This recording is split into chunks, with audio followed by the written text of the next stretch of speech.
Drink from tap mission रो सफलता चाहिदा तुलन में अधिक जल जोगाण प्रथम पर्यायर 5टी सहर में स्मार्ट मीटर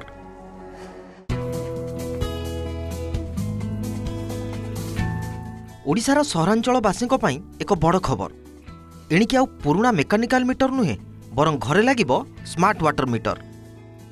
आसंतु जानिबा कौन ही योजना एवं एथुरु आपणंकु कि भली फायदा मिलिबो। ओडिशा जल निगम बा वाटको पक्षरु राज्यर 5टी प्रमुख सहर में पायलट प्रकल्प भावे एही स्मार्ट मीटर लगा जिबा आरंभ होईछि। सूचना अनुसार भुवनेश्वर रे 20,000, कटक रे 10,000, पुरी, राउरकेला और ब्रह्मपुर रे बाकी 20,000 मीटर अर्थात प्रथम पर्यायर समुदाय 50,000 स्मार्ट मीटर खंजा जिवो। सबुठारु गुरुत्वपूर्ण कथा हेउछि एही स्मार्ट मीटर पाई उपभोक्तांकु कौनसी अतिरिक्त टंका देबाकु पड़िबो नाही। सूचना अनुसार बिना कौनसी अधिक खर्चरे पुराना मीटर बदल रे एही नुआ टेक्नोलोजी लगा जिवो।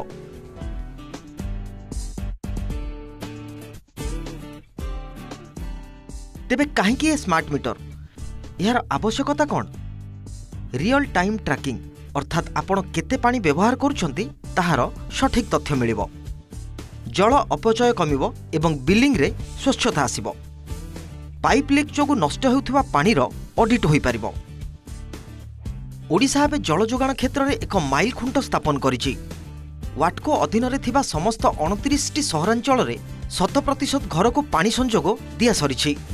मार्च 2026 सुधा प्राय 49 लाख जनसंख्या को 7.63 लाख कनेक्शन माध्यम रे पानी जोगाई दिया जाउछि। वर्तमान 11टी सहर रे ड्रिंक फ्रॉम टैप सुविधा थिबा बेले कोणार्क समेत आउ 17टी सहर को एही सुविधा संप्रसारण करिबा पाई काम जारी रहिछि। राज्यर सहरांचल रे दैनिक जलर चाहिदा 700.67 मिलियन लिटर्स पर डे थिबा बेले वाटको एबे 988.89 मिलियन लिटर्स पर डे पानी जोगाइबार क्षमता हासिल करिछि। यह व्यतीत भुवनेश्वर रे 130 मिलियन लिटर्स पर डे विशिष्ट नुआ वाटर ट्रीटमेंट प्लांट सह प्राय 2,658 कोटी टंकार भित्तिभूमि प्रकल्प उपरे काम चलिछि। शुद्ध जल सुस्थ जीवन एही लक्ष्य रे ओडिशा सरकारक एही स्मार्ट पदक्षेप निश्चित भावे शहरी जीवन शैली रे एक बड़ परिवर्तन आनिबो। सबु समय रे खबर सह अपडेट रहिबा पाई एबे ही सब्सक्राइब करंतु OTV digital. Bureau report OTV digital.